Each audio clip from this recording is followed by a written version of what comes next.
എന്താണ് ശ്രീകൃഷ്ണ ചിത്രങ്ങൾ വീട്ടിൽ വെച്ചാലുള്ള ഉപയോഗം?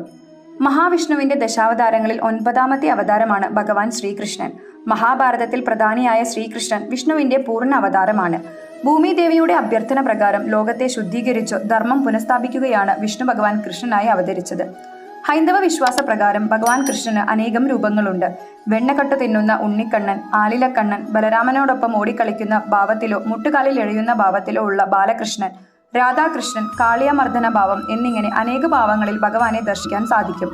ഭവനത്തിൽ ഓരോ രൂപത്തിലുള്ള കൃഷ്ണനെ സ്ഥാപിക്കുന്നതിന് ഓരോ ഫലങ്ങളാണ്. വെണ്ണക്കട്ടു തിന്നുന്ന കണ്ണൻ സന്താന സൗഭാഗ്യത്തിന്, ആലില കണ്ണൻ സന്താന അരിഷ്ടത നീക്കാൻ, അകിട്ടിൽ നിന്നും പാൽ കുടിക്കുന്ന കണ്ണൻ സന്താനങ്ങളുടെ ആരോഗ്യത്തിന്, ഓടക്കുഴൽ ഊതുന്ന കണ്ണൻ കുടുംബ ഐക്യത്തിനും കലഹം ഒഴിവാക്കുവാനും, രാധാകൃഷ്ണൻ ദാമ്പത്യ ഭദ്രതയ്ക്ക്, കാളിയമർദ്ദനം ശത്രുദോഷം മാറാനും സർപ്പദോഷ നിവാരണത്തിനും, ഗോവർദ്ധനധാരി ദുരിതങ്ങളിൽ നിന്ന് മോചനം പ്രതിസന്ധികളെ തരണം ചെയ്യാനും, രുക്മിണി സ്വയം